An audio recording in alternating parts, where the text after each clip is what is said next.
అనగనగా ఒక ఊర్లో ఒక రైతు కుటుంబం ఉండేదట.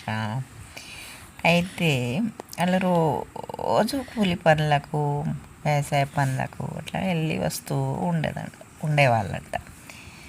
ఆ రోజు పొద్దున 11 గంటలకు అలా వెళ్ళి మళ్ళీ రాత్రి వాళ్ళ పొలాలు చాలా దూరంలో ఉండేనంట. 3-4 మైళ్ళ దూరంలో ఉండేవి అంట. అయితే వాళ్ళ అమ్మ నాన్నలు రోజు పోయి రోజు వచ్చేవాళ్ళంట. వాళ్ళ పాప ఇంట్లో ఉండేదంట. అయితే ఒకరోజు అలా వెళ్ళి వచ్చే వరకు అమ్మాయి వాళ్ళ ఇంట్లో వాళ్ళ కూతురు హెల్ప్గా ఉండేదంట. మంచినీళ్ళు తెచ్చి పట్టడము, కూరగాయలు కట్ చేసి పెట్టడము, చిన్నగా చపాతీలు చేసి పెట్టడం, ఇలా చేస్తూ ఉండేదంట. వాళ్ళ అమ్మకి హెల్ప్గా ఉండేదంట. అలా రోజు వెళ్ళి రోజు వస్తే వాళ్ళ దినచర్య అలా సాగిపోతూ ఉండేనంట. ఒకరోజు వాళ్ళ పెద్దమ్మాయి వచ్చిందంట, పండక్కి తీసుకొస్తే వాళ్ళ అమ్మ దాలాపంగా రోజు వెళ్ళినట్టే పనులకి వెళ్ళిపోయిందంట. వాళ్ళందరూ వాళ్ళ చెల్లి కూడా వెళ్ళిపోయిందంట. ఆ పెద్దమ్మాయి ఇంట్లో బాబుకు పాలు ఇస్తూ ఉండేనంట. పాలు తాపిస్తూ ఉంటే మంచం మీద కూర్చొని పాలు ఇస్తున్నదంట బాబుకి. అప్పుడు ఒక చిన్న పాల పిందెలా గడప ఎక్కి వచ్చేసిందంట.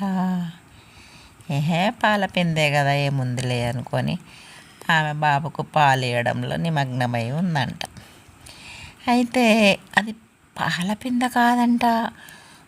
చూసేసరికి పెద్ద నాగుపాము లోపలికి వచ్చేసిందంట. అమ్మో, ఇప్పుడు ఏం చేయాలి? దారి లేదు, చిన్న ఇండ్లు, అప్పుడు ఎంత పెద్ద ఇండ్లు ఉండకపోయేటి అంట వాళ్ళకి.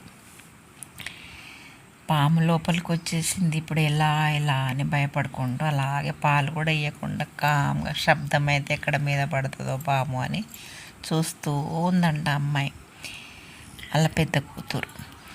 అయితే అప్పుడు మధ్యలో ఒక పల్లీలు కొట్టి పల్లీల కుప్ప చెత్త ఇంత ఎత్తుండేనట మధ్యలో.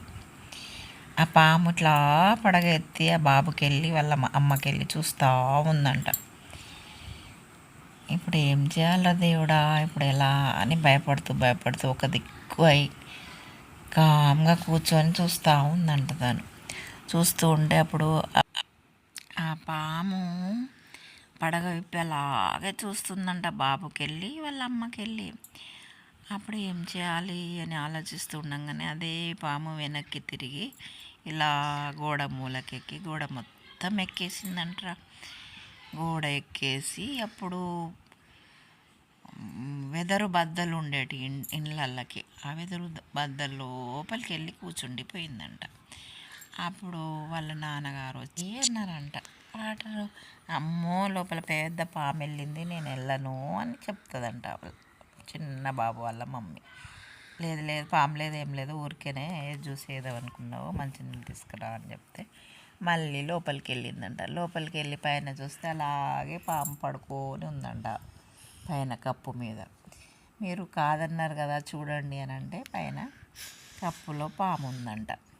అప్పుడు నిజమే అనేసి అందరిని పిలిచి పాముల అటు ఇటు లైన్ మెన్లని, వాళ్ళని వీళ్ళని, రైల్వేలో పనిచేసే వాళ్ళని పిలిచేసి పైన కప్పు ఎక్కి ఆ పాముని చంపేసిందంట.